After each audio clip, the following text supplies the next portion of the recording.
I think we're doing very well with Russia.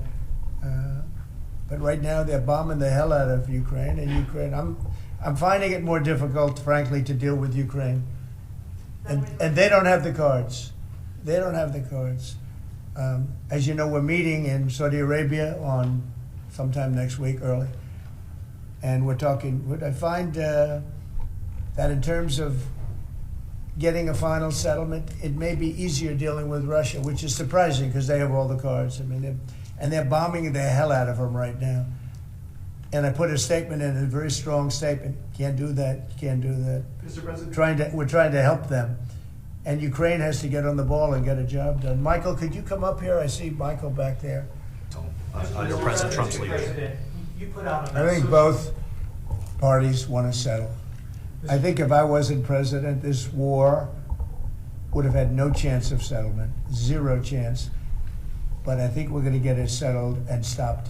We got to stop. They're losing on average 2,000 soldiers a week. That's a lot of soldiers. Do you agree, Peter? It's a lot of soldiers on both sides. I agree. I actually think he's doing what anybody else would do. I think I think he wants to get it stopped and settled, and I think he's hitting them harder than he's been hitting them. And I think probably anybody in that position would be doing that right now.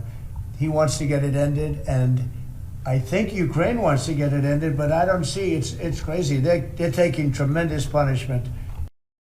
This is a meat grinder of people, of material, of national treasure, and no one else has any solutions except to let this war continue forever. But I'll add, the president has had multiple conversations and a visit from President Macron of France, Prime Minister Starmer of the United Kingdom. We have the NATO Secretary General coming next week. We have this meeting with the Ukrainians. We've had it with the Russians. All of this in the president's first month in his leadership. We will engage in the shuttle diplomacy, and we will continue to use his leadership and what leverage we have to get both sides of the peace table. It's not going to be easy, but President Trump... This war should have never happened. It would have never happened if I were president, but it did happen. So a lot of other things shouldn't have happened too. We're pushing very hard. That's all I'm thinking about now. As far as the question about security later, that's the easy part. The hard part is getting it settled. We got to get them. We're losing 2,000 human beings every week. More than that, actually.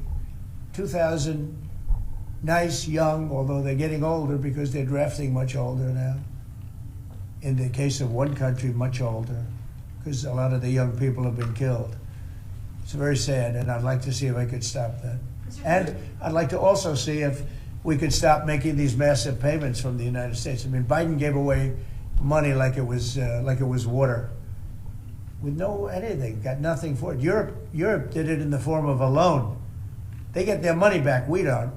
So that's how we came up with the rare earth deal.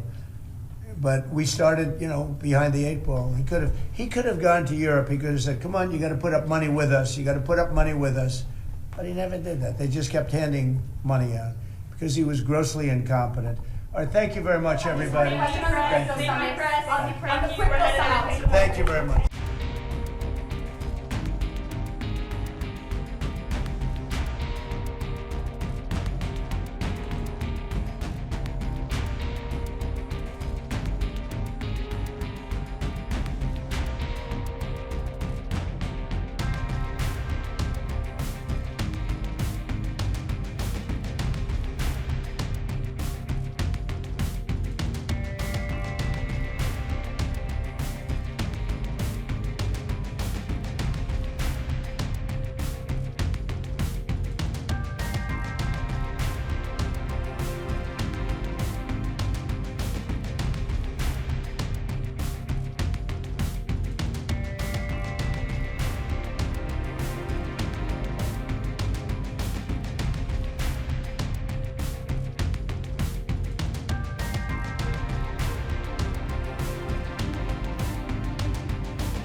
Добре.